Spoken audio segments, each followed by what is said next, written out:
श्रुतिस्मृतिपुराणानाम् आलयं करुणालयं नमामि भगवत्पादं शङ्करं लोकशङ्करं शङ्करं शङ्कराचार्यं केशवं बादरायणं सूत्रभाष्यकृतौ वन्दे भगवन्तः पुनः पुनः। ईश्वरो गुरुरात्मेति मूर्तिभेदविभागिने व्योमवद्व्याप्तदेहाय दक्षिणामूर्तये नमः। सदाशिवसमारम्भां शङ्कराचार्यमध्यमाम् अस्मदाचार्यपर्यन्तां वन्दे गुरुपरम्पराम्।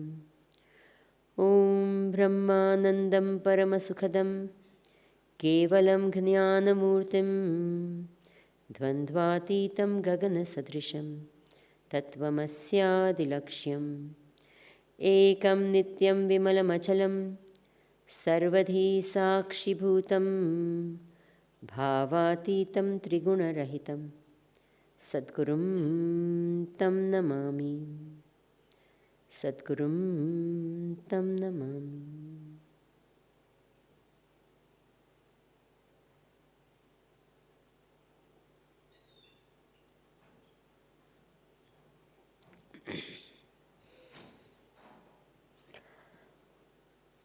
How many of you are listening to an Upanishad for the first time? Okay.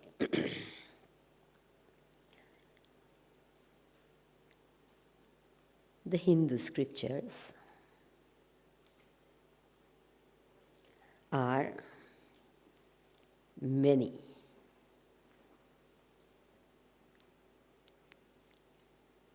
Sanatana Dharma is a dharma. It's not a religious sect. A religious sect has 4 characteristics. Number 1, it's born at a period of time in history. Number 2, it must have one person, an individual or a group of individuals as its founder. Important things to note, all of you. Number 3, it has one particular book as its holy scripture. And number 4, it follows a particular code of conduct. Which are the 4?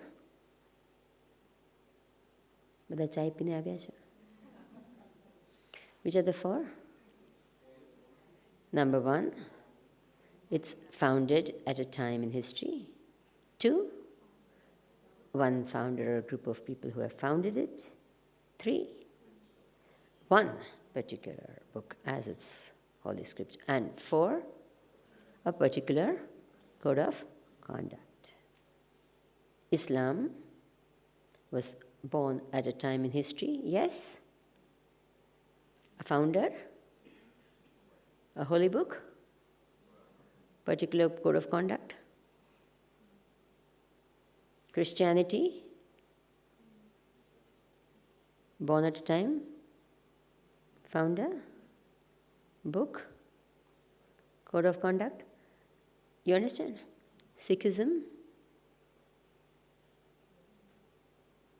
agreed? All 4? Sanatana Dharma? Bolo. Was it founded at a particular time in history? Sanatana. The rishis only discovered this knowledge. Is it true or not? They didn't compose, they didn't found it. Okay. So was it there a particular founder of this Sanatana Dharma? Yes or no? Swamiji, I don't know whether it was there or not. Maybe there was, who knows? No. was only discovered. It was knowledge which was existing, which was only discovered. It wasn't founded, composed. We'll come to that a little later. One particular book, only. Particular code of conduct. Only if you go to a temple, you are a Hindu. If you don't go to a temple, you are not a Hindu. Is that right? No. You may never go to a temple and still you could be a Hindu. Is it possible to do that? That we close this door and maybe the side doors alone are open? Yeah. Now, if we have understood that, Sanatan Dharma is not a religious sect. Can you all note it down? Write it here, everywhere, put together so that it never goes away. Unfortunately, what happens? We call Sanatan Dharma as a religious sect. Is it true or not? A religious sect in our language is called Sampradaya. What is it called? And Dharma is not a Sampradaya. Don't we call Hindu also as a what? A religious sect or a religion? Yes or no? Is it a religion? કાંઈક તો બોલો હવે સ્વામીજી આટલા વર્ષો સુધી અમે શું માનતા હતા હવે one fine morning you come and tell us it's not a it is not. It's a dharma. It's not a religious sect. Okay. Now, the basic text of this dharma, Sanatan Dharma, is there are 4 texts, basic texts, and these 4 are also not 1, 2, 3, 4. In each there are many. They are called Shruti, Smriti, Purana, Itihasa. Note it all. What are they? Shruti, Smriti, Purana, Itihasa. Now, what is Shruti? In fact, Shruti is the moola, the foundation, the basis, the very root of the Sanatan Dharma. What is Shruti? Shruti is otherwise called Vedas.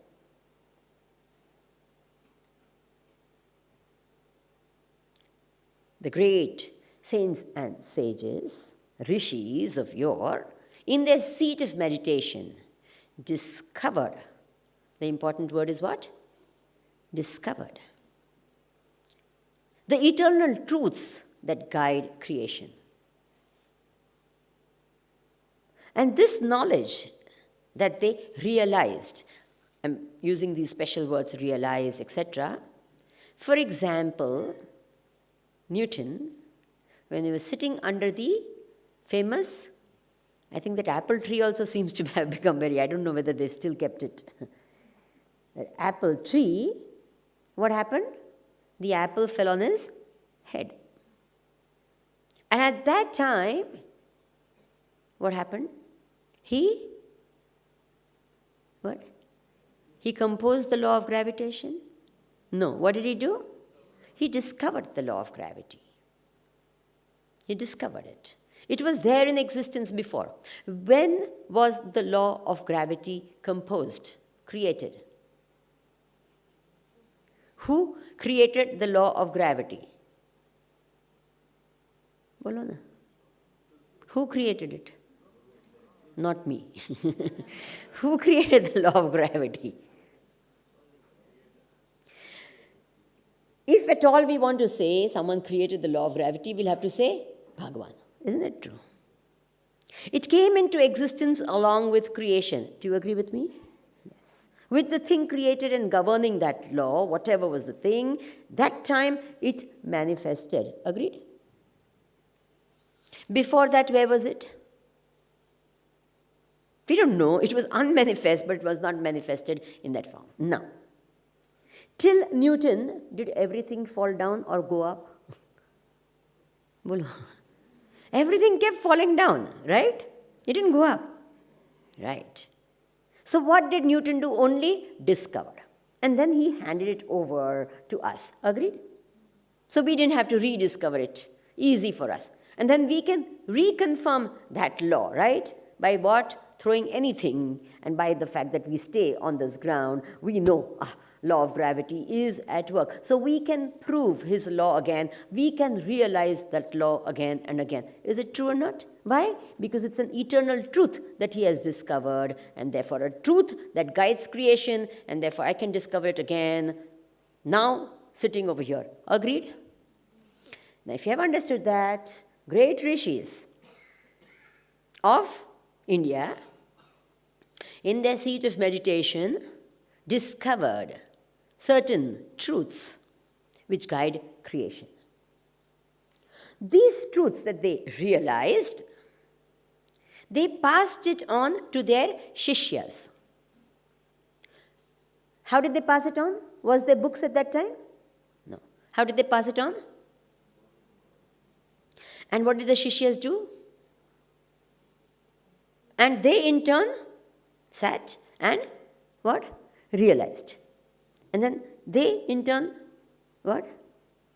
Gave it to their shishyas, who in turn realized and gave it to their shishyas.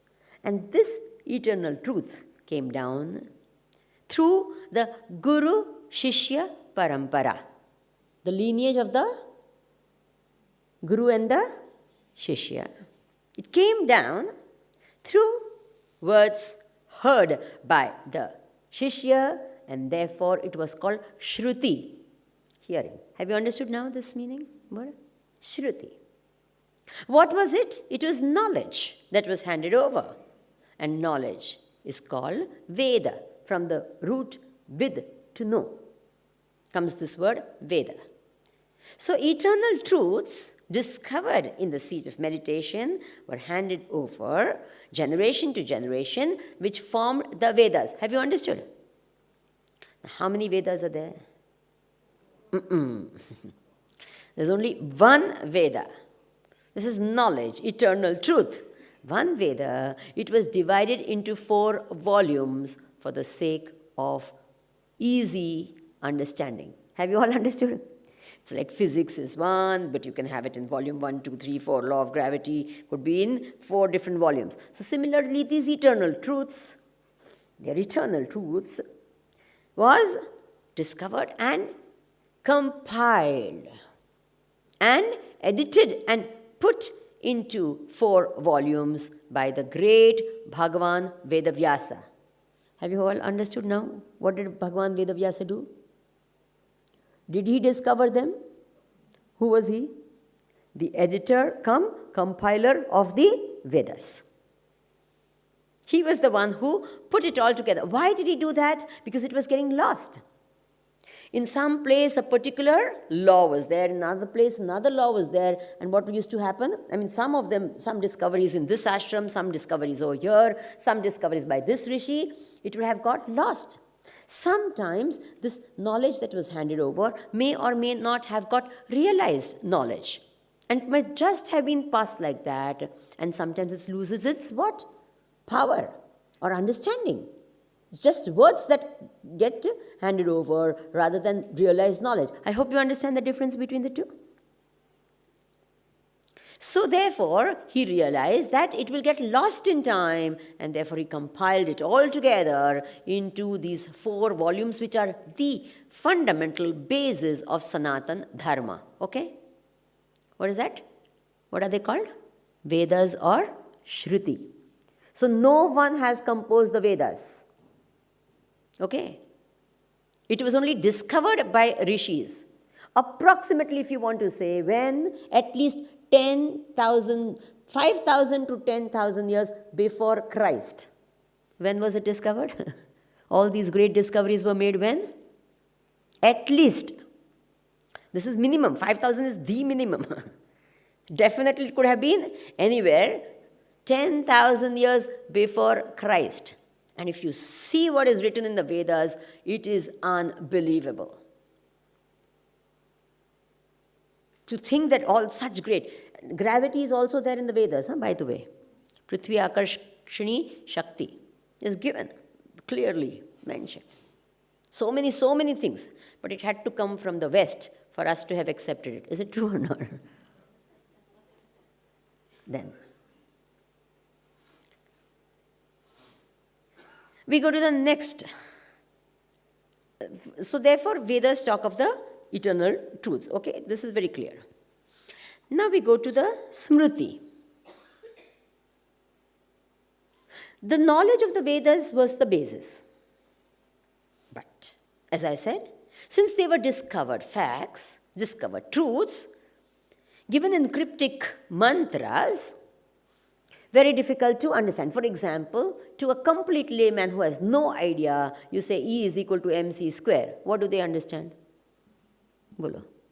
Nothing. Even if you say E is energy, m is mass, and c is the speed of light, still, does anything dawn on them? No.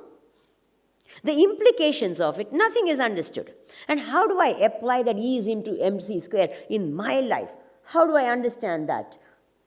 You think it's a formula and theoretical, very wonderful, even if you understand, but you don't understand in a very practical way that energy and mass are interconvertible. And both of them enjoy the same degree of reality. You understand? So the implications, the import of it, the understanding never becomes clear and its application doesn't become. So therefore, again, great sages and saints and rishis, what did they do? How I can live this great knowledge, make it into more understandable and doable things, they, with their own experience of life, composed the Smritis. Okay? How do I wake up in the morning and how do I go to sleep? How I live my day-to-day life? How do I face the world? All these different things were put down into what are called Smritis. There are many Smritis. Two of them, most famous Smritis. One is called Manusmriti and the other is called the Bhagwad Gita. So what is the Bhagwad Gita? Bolo. Practical, doable knowledge. Manusmriti also is a fantastic text. And the other one famous, as I said, is which one? The Bhagwad Gita. Okay? You understood now what is Smriti?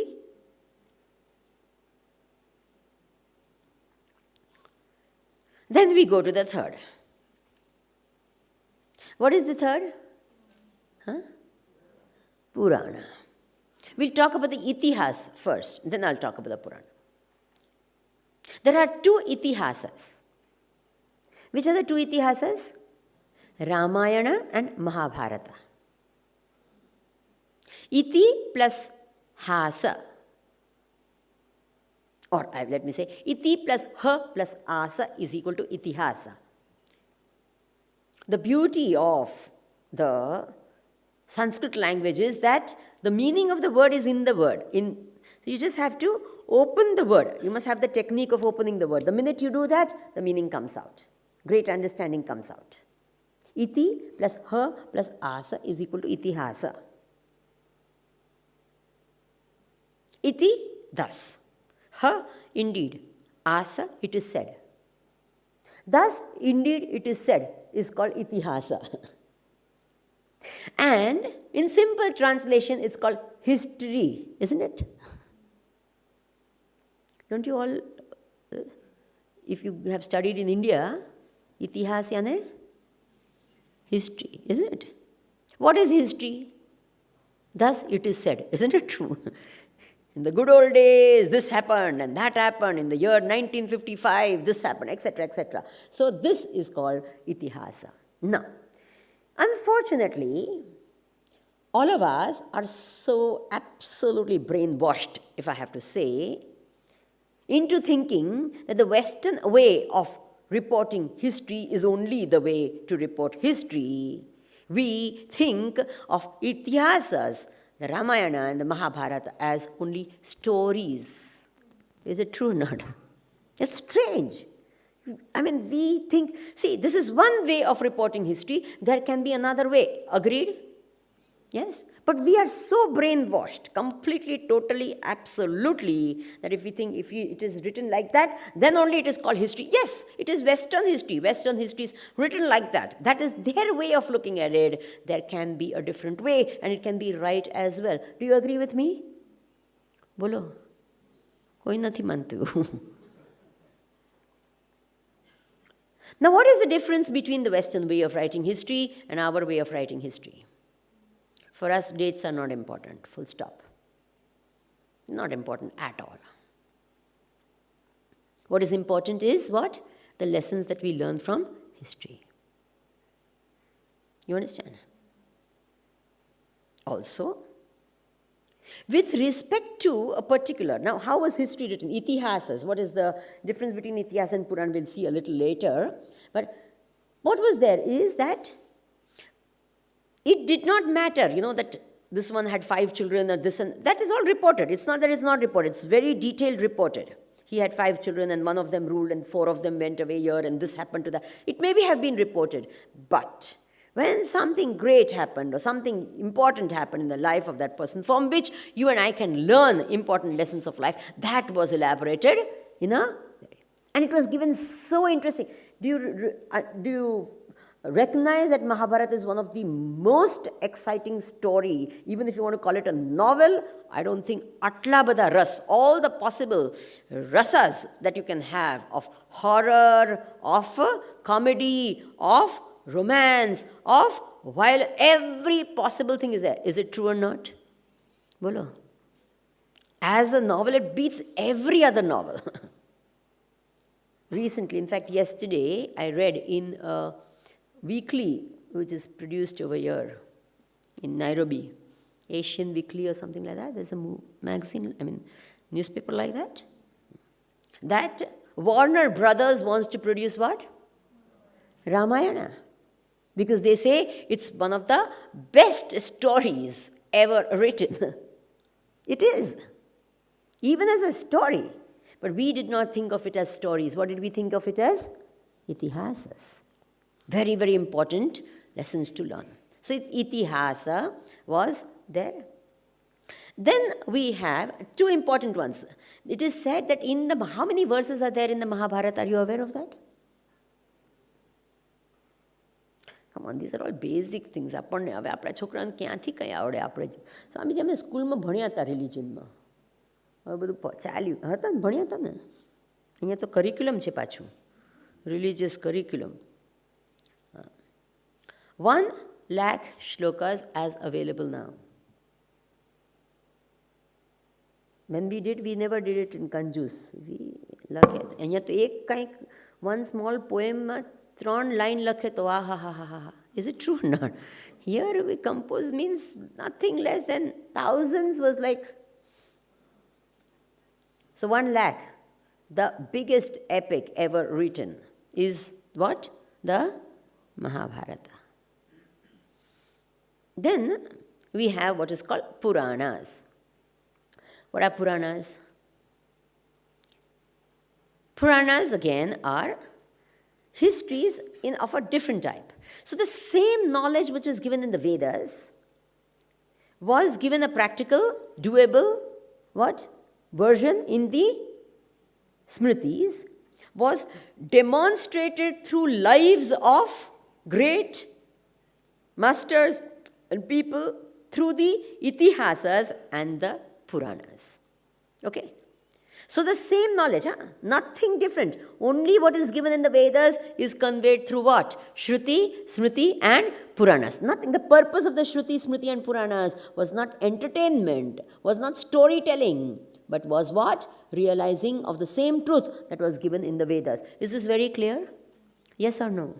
Many times people have forgot this. Ramayana Sambre on the Kali, they don't understand that the same knowledge that is given in the Vedas is to be realized through what? The story of Bhagwan Rama.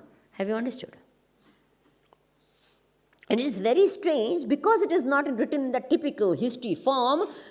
There are so many Hindus, maybe many in this audience itself, who say that Ram, was he really there?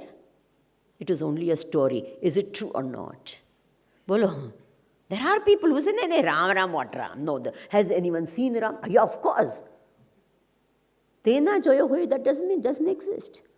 You understand? They have these funny ideas.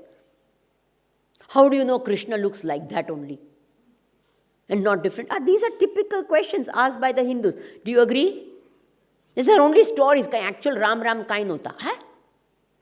It's only symbolic and representative meaning. What nonsense. It is actually existed. Samajh padi? Bolo. Alexander the Great exists hai, but Ram nahi. Wah? Enu badhu naam anya and every possible, in this book, whatever name is there of a place is existing actually even now. Right or wrong? How would it exist outside if it is only a story? Have you understood? Bolo. Every possible name of this is there, what you see in that book is there actually in India. Agreed? You even saw that bridge, na? Have you seen the computer picture of that? Yes, of that bridge between Lanka and... But America came, એને પછી Adam's bridge કરીને મૂકી દીધું. Isn't it true? They called, what Adam? Adam ક્યારે આવ્યો હતો?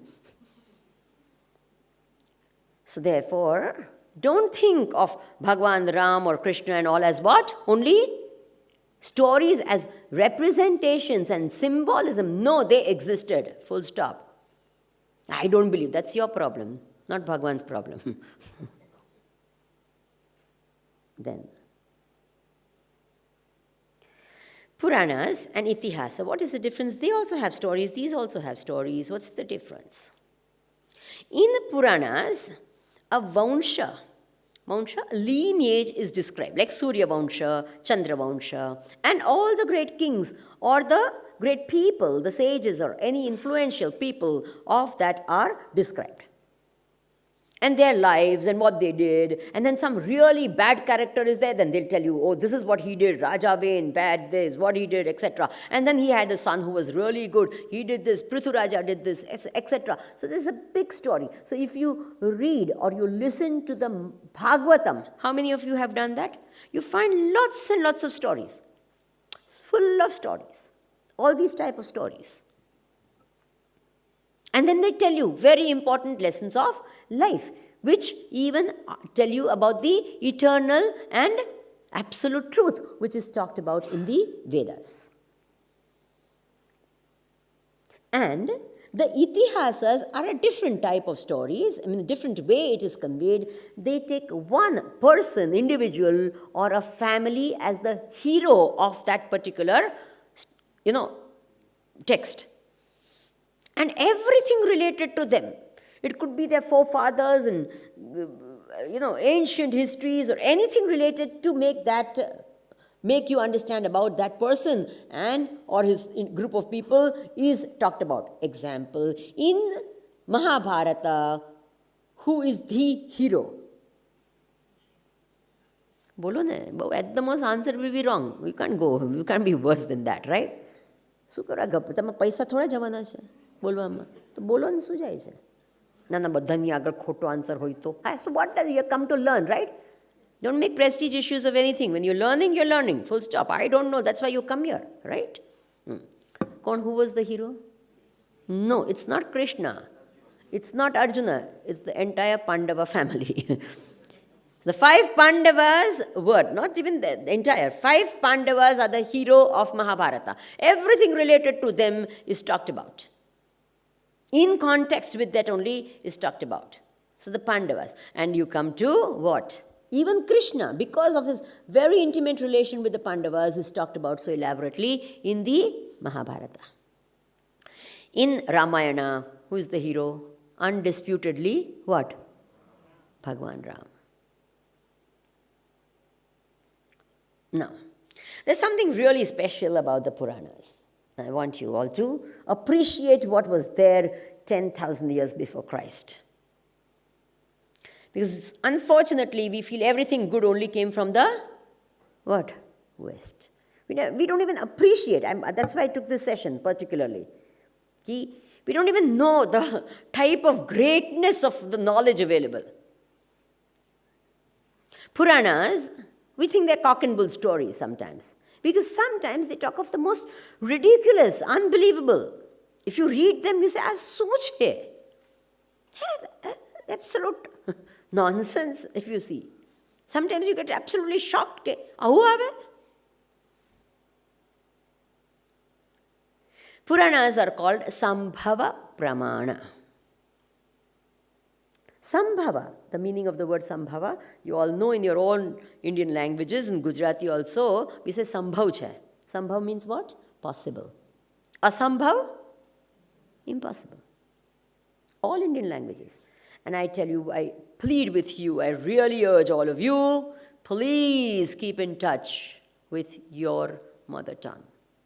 If you're in touch with your mother tongue, or if you know it, the better you know it, the more is your entry into Shruti, Smriti, Purana, Itihasa, all our scriptures straight away. Because Sanskrit is nothing but, what? Badly spoken Gujarati. This is how Gurudev used to put it. Unfortunately, I am seeing this so much. Why is it happening? ઘરે તો ગુજરાતી જ બોલવું જોઈએ. બહાર જઈને જે બોલવું એ બોલો. બહાર શીખશે, ક્યાં જશે? English is going to come to them. Gujarati is getting lost. The minute the language of a person goes, the culture goes with that. Will you remember? But see, what remains with you is only a product and not a lifestyle. I won't go into that now, detail. ના સ્વામીજી ગુજરાતી ક્લાસમાં જાય છે. એના કરતાં ઘરે બોલતા તો ક્લાસમાં જવું ના પડે. સમજ પડી કે નહીં? ઘરે ના બોલે, ભૂલે ચૂકે ના બોલે.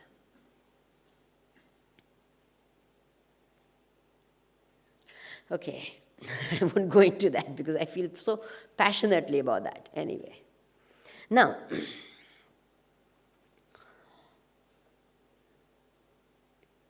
Sambhava Pramana means what? Possible. Now, about 100 years back, 100 is too far back, even 50 years back, the technology that is available now in terms of computers, could anyone even have imagined? 50 years back? I know when I was a kid, I've been to see a computer in the Bhaba Atomic Research Center, which was big, huge spools and big. It was stored like that, you know. The knowledge was stored like that in big spools, and there's a huge computer, a mega computer, and I was fascinated. Wow, my God. And now what happens? All that information can be put where? What? Could anyone have imagined a laptop at that time? Could anyone have imagined a Palm Top, a BlackBerry, where a phone and a... Could anyone have imagined? Supposing about 50 years back or 100 years back, if you had told someone, okay, you know, this is there, this is there, what would they have said? Cock and bull story, right or wrong? Would they have said that or not? Your imagination. Science fiction, right? It would have been called pure fiction. Impossible. Supposing they made a story out of it, you know, and they said, you know, give it to you like that. Say, it's making a missiles, etc., etc. Would anyone have imagined those things? Not at all. That you sit here and you remote thing, you go and shoot. No one would have imagined. Now, if you have understood that, but it is now absolutely possible. It is there right now, not possible, it is there. What you think right now is what? Impossible could become what? Bolo. Possible at point of time. Certain things which in the past were absolutely possible seem to be impossible now. Do you agree with me? Absolutely. Now, Puranas are texts which talk about that which was possible, what? Is there and could be possible in the future. All that is given in these books called Puranas. Have you understood that? And they say, hey, cock and bull, they talk, you know, the person, so is split into two, and then each part becomes one more full part again. Have you heard of all these? Rakta Bij, have you heard the story of Rakta Bij? No? The Devi, Durga Devi is what? Mahishasura Mardini, all this. And then there was this guy called Rakta Bij. Every drop of his blood which fell on the ground became one more Rakta Bij. Now all this is happening. Is it true? No. One DNA, from that they can replace and replicate as much people as possible. Agreed or not? Bolo. Tissue culture courage kanat karta. Bolo. And they talked of all of that 5,000 and 10,000 years before Christ. Have you understood? It was given in this form and all that, and you'd say, cock and bull stories, how is it possible this is there? How many of you saw the first Mahabharata when it came on TV? Many of you. The Mahabharata was shown before, I think Ramanand Sagar, I don't know who has done that, whoever did that. It was shown before the Gulf War took place, right? And Gulf War, for the first time, CNN showed, CNN came into prominence with the Gulf War, right? And that time they used to show the Gulf War on TV. I remember seeing it distinctly. And then they would have, the Scud missile going from the, what? Iraq side. And the Patriot missile coming from the American side. Whether one was Scud was there or I don't know. One of them was there. I remember those two names, Scud and Patriot. So one would come and the other would come. And then what would happen? Isn't it? You see the Mahabharata war. Go and see that serial now also. Arjun will say a mantra. And Agni Astra. Duryodhan on the other side, Vayu Astra. To put off the Agni Astra. One mantra. Is it true or not? What is now possible with Yantra Shakti was possible with Mantra Shakti. Have you got that? Same thing, absolutely. If you don't know the context, you may think this is the what? But that was possible with Mantra Shakti. Now it is possible with what Shakti? That's all. Now tell me which is subtler, Mantra Shakti or... Imagine, they told me that time, which is I think at least 15, 20 years back, what? One Scud missile costs at least $1 million, okay? Maybe more. And a Patriot costs how much? Equal amount of money. So 1 million, 2 million, 1 minute. And here what happened? No paisa. One mantra, another mantra, same effect. Are you understanding? Tell me which is subtler. Bolo. Mantra Shakti ke Yantra Shakti. Yantra Shakti is so gross. And this happened. It was there. Now you say, hey, that is impossible. Are you understanding? This is the thing, knowledge, which was given. Puranas. What is it called? Sambhava Pramana.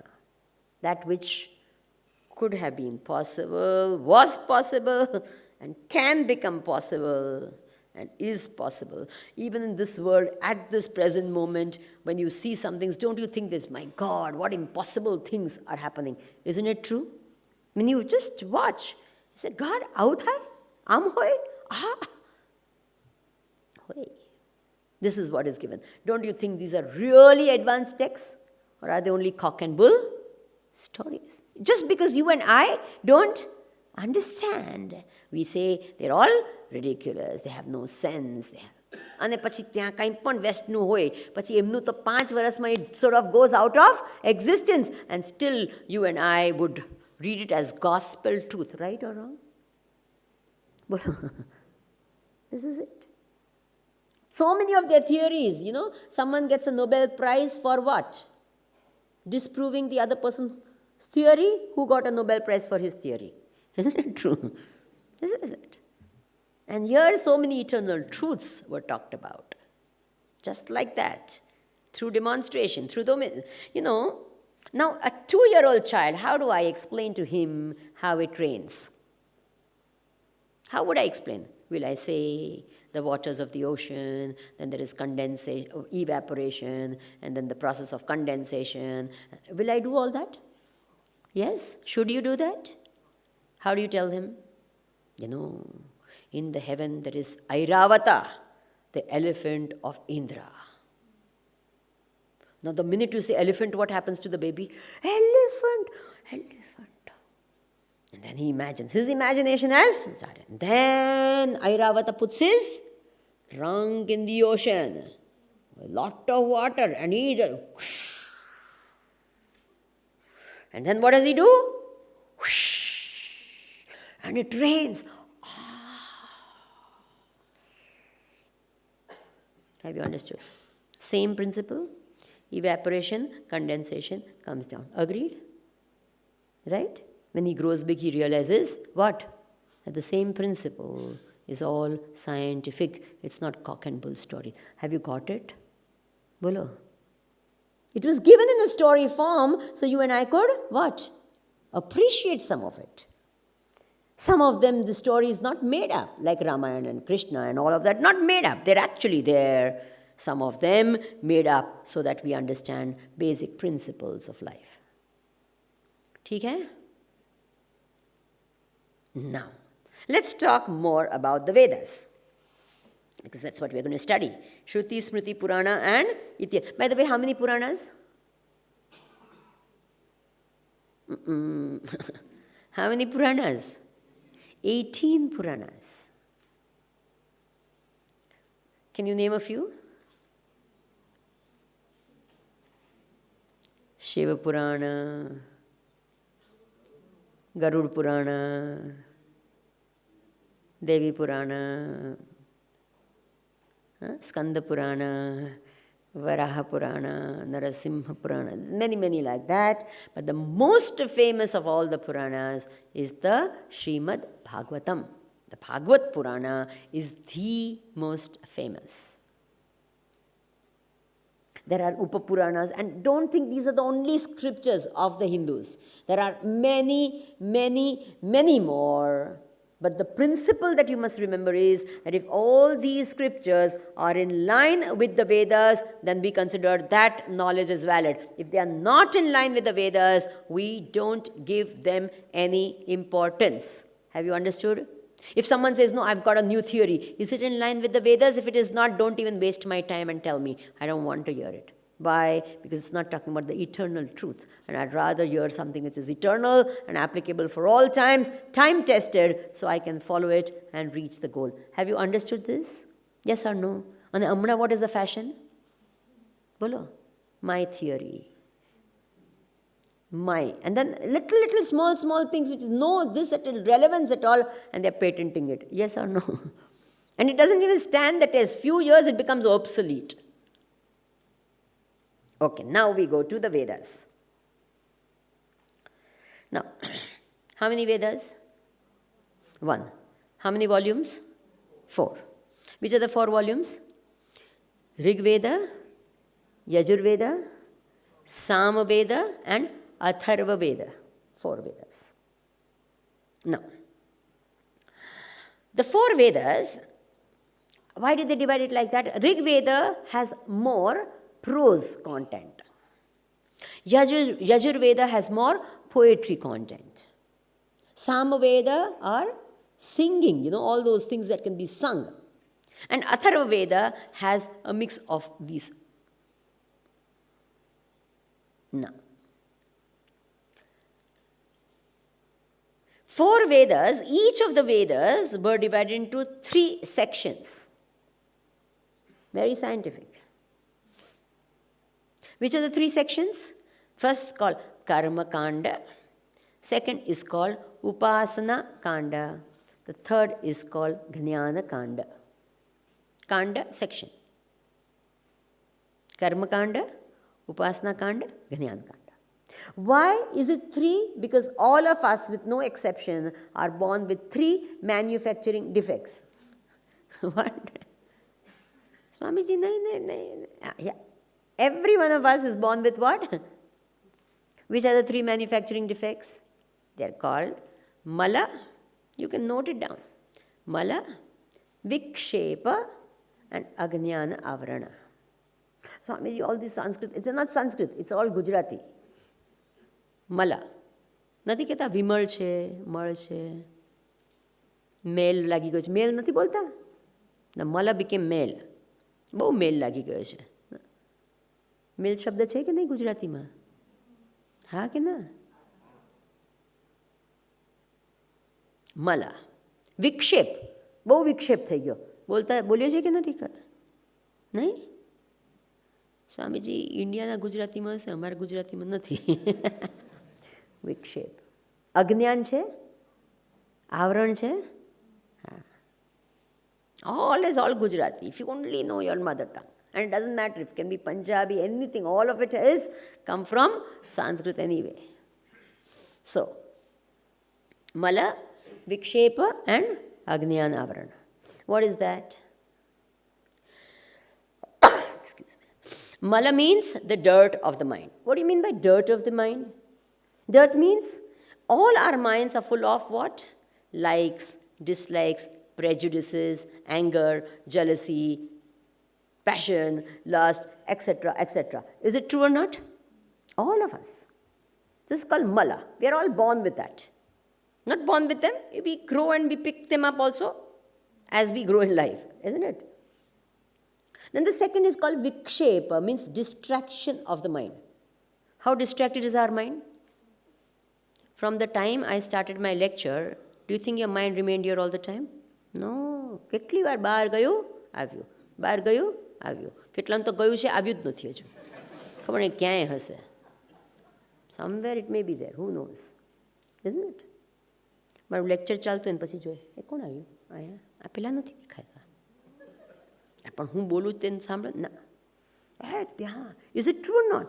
Even as I talk, it triggers certain thoughts and it goes. And the next 5 minutes, what happens? Nothing. It's distracted. So this is called what? Vikshepa. Mala and Vikshepa. And the third is what? Ajnana Avarana. What is that? We really don't know our own true nature. This is what we are talking about, so I'll talk about this point more elaborately, and the whole Upanishad talks of that. Ajnana Avarana means the veil of ignorance which veils our own true nature. Who I am in reality is veiled by what is called Ajnana Avarana. Let me put it this way. There's a bucket of water put in the sun. You're not able to see a clear reflection of the sun in the water, even though it's cloudy. There are no clouds in the sky. Why would that be so? Why would that be so? Either the water is shaky or the water is dirty. Isn't it true? If the water is full of mud, what happens? You don't get a clear reflection. If the water is pure and what? Still, then you get a perfect reflection on the cloudless sky, right? Cloudless day, you get lovely reflection, perfectly round and still perfect. Similarly, in the bucket of the body is the water of the mind. And what is the state of that mind? I told you, na? All. And mala. Either completely dull, even કોઈક વાર આવે સવારના પોરમાં ચાય પીધા વખતે એટલે હું કહું તમે બધા ચાય પીને આવજો. Why? જેટલી પેલી ઊંઘ બાકી રહી ગઈ ને બધી અહીંયા સમજ પડી? That's why I say please keep answering so that in time to time I can wake you up. Na? So this is it. This is called the mala of the mind. Vikshepa. Mala, Vikshepa. All that tamoguna, rajoguna is full of all that. And therefore, we're not able to get a clear reflection of who I am. And what happens when this... So, now what are the three kandas? Karma kanda, Upasana kanda and Jnana kanda. Which are the three manufacturing defects? Mala, Vikshepa and Ajnana Avarana. So, by following the Karma kanda of the Vedas, you are able to get rid of the Mala of the mind. By following the Upasana kanda of the Vedas, you are able to get rid of the Vikshepa of the mind. And by following the Jnana kanda of the Vedas, you are able to get rid of the what? Ajnana of the mind. Have you all understood now why? How scientific? No. We come to Jnana Kanda. Jnana Kanda means Upanishads, means Vedanta. Vedanta, that which is the culmination of all Vedas, or at the end portion of the Vedas, is called Vedanta. Have you heard this word before? Vedanta? Yes. So what are we talking about? The Chinmaya mission basically expounds what? Vedanta. What is that? The end portion of the Vedas, which is the culmination of all knowledges. I remember once there was some Vedanti Ben. So I was quite happy with her. So I said, "Oh, tamaru nambo saras che." You should see the explanation she gave me of that. My God, shocking. I said, "Tamaru nambo fine che." So she's telling me, you know what? It means ke mare mate Ved pura thai gaya. Gudura pati gyo be. Su karya vane. Vedanti Ben. So the Vedanta or Upanishads or Jnana Kanda is the important. But please remember what? The Karma Kanda and the Upasana Kanda are preparations for Jnana Kanda. Have you understood? Until and unless the mind is pure and concentrated, the knowledge does not take place. Have you got it? So step one is what? Preparing the mind. Many times, as the mind is prepared, so the understanding becomes clearer. And as the understanding becomes clearer, the mind also becomes purer. Is that understood? Now, having established all that, we come to Upanishad. What is Upanishad? Upa plus ni plus shad is equal to Upanishad. Upa, near. Ni, niche. Shad, બેસવું પાસે નીચે બેસવું એને શું કહેવાય? Upanishad. Near, down, sit. This is Upanishad. Means what?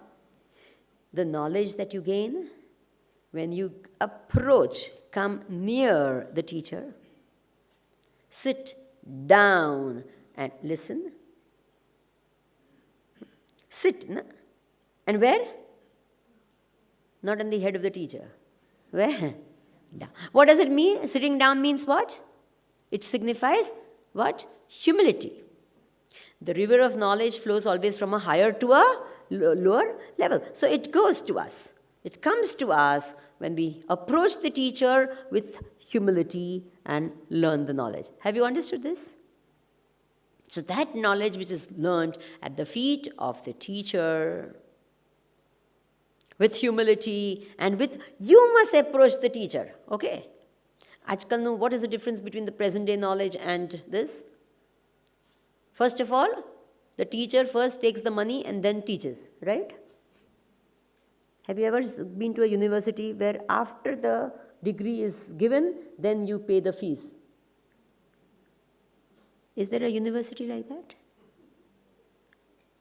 How is it taught here now? First the fees, then the, isn't it true? And no guarantee that you'll come out of it. You might fail and then, right. But in the good old days, how was the knowledge given? Bolo. You got the knowledge, then you finished after your graduation, you went home, you earned money, and you sent it as, and how much was the fees? According to your capacity. Isn't it true? This was the way education was given in this. You stayed with the Guru. So out of a sheer sense of gratitude for all that you have got, for the person who's made your life what it is, empowered you with everything which will help you to face the challenges of life, you give back to that person, and that was called Guru Dakshina. And you got this great knowledge from your teacher. And when you went to the teacher, there was no distinction of the secular knowledge and the spiritual knowledge. This is a recent development of history. Even in the West, in the good old days, it was not divided into secular and religion. It's only when what happened? In Christianity, the church started interfering too much with the government. And then they said, okay, you stay out. Yours is a separate, what? Department. You don't come and interfere with our work. And then they separated the two. Are you understanding? Even when Newton wrote it was called the Philosophy of Mathematics. Are you aware? There's a book called what? Newton written what? What? It wasn't called Science of Mathematics. It was called what? Philosophy. This distinction of the secular and the spiritual was never part of Indian curriculum. It was all given together. Knowledge was value-based. Spiritual knowledge and the secular knowledge went hand in hand. Now what has happened? Separate moral science class. A पर निकली गयो बराबर क्या नहीं? ये निकली गयो. એટલે knowledge, education has become devoid of anything spiritual. Right or wrong? બોલો. છે જ નહીં. અને પછી આવી રીતે જો ભૂલે ચૂકે કોઈ આવે તો આવે. ન આવે તો Ram Ram.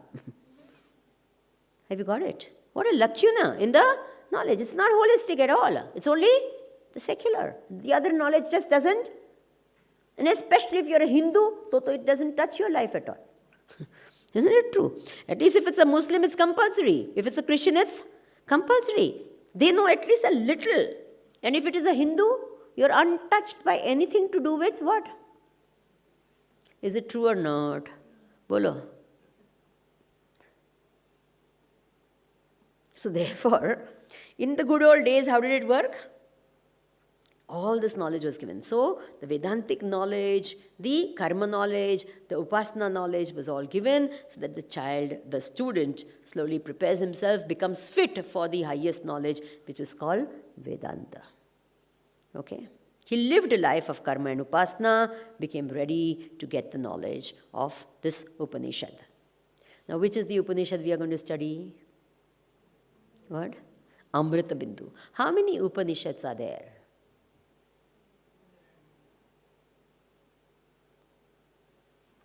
I will answer this tomorrow. Very interesting. Did you all find this interesting? Will you please, whatever you've understood, will you please tell 10 more people what you have understood? Can you do that? Yes? That way your knowledge gets revised and it will be the best Guru Dakshina you can give to me. Okay? Do that. If you've understood and you've understood the import of what I'm saying, please tell this to 10 more people. Okay.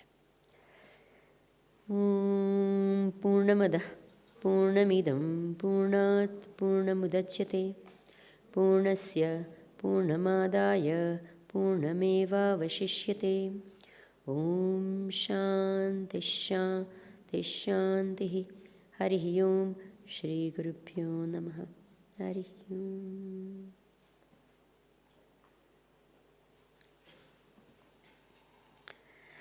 And if you can get 10 more people over here itself, that is the best way to